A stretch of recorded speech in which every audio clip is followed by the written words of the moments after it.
Good morning, Lea Vlogs Pabunus Studio, October 21, 2025. Guide na to karon nga adlaw is Zaroxy 5. Pwede ninyo na po dubano na. So nakakuha tagapon sa 045 labi na sa 50 na to nga bisper na to sa mga nakabalik ato, sa mga nakaabay ato.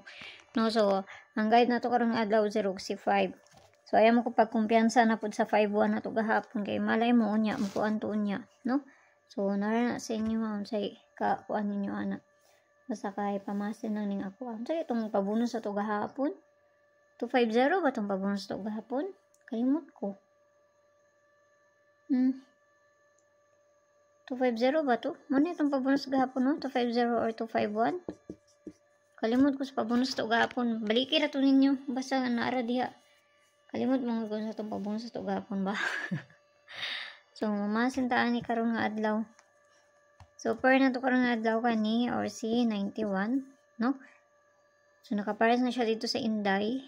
Tuan na inyo dito ba sa ganahan mo ana. Kung di mo ganahan, ayaw lang siya bayi ha. Kung layo sa inyo ha. So, hatang tagpabonus na to.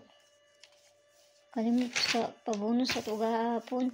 Pwede nyo balikan tong 241 na to ha. Itong kung giingon sa inyo nga, pwede kayo nyo balikan hantod karon. Basta yung mukuan to. Kasi magsindikit rabaya pudang date. So, di na ta sa pabonus na ta. Kasi mga itong pabonusan nito, dali lang. So, dito na sa pabonus ato. Say, kuha na to ani ron.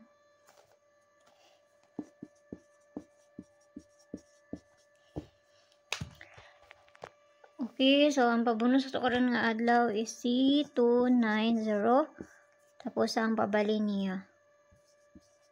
So, kana lang ta nagmusubay na ano. Di na musubay, wa jud tay mahimo na. Okay, sampai ang tanan may buntag sa inyo ha. Tanag mo kuha na. No? So, kamo ni bahala na plus minus raman na unsay kakuha ninyo ana niya.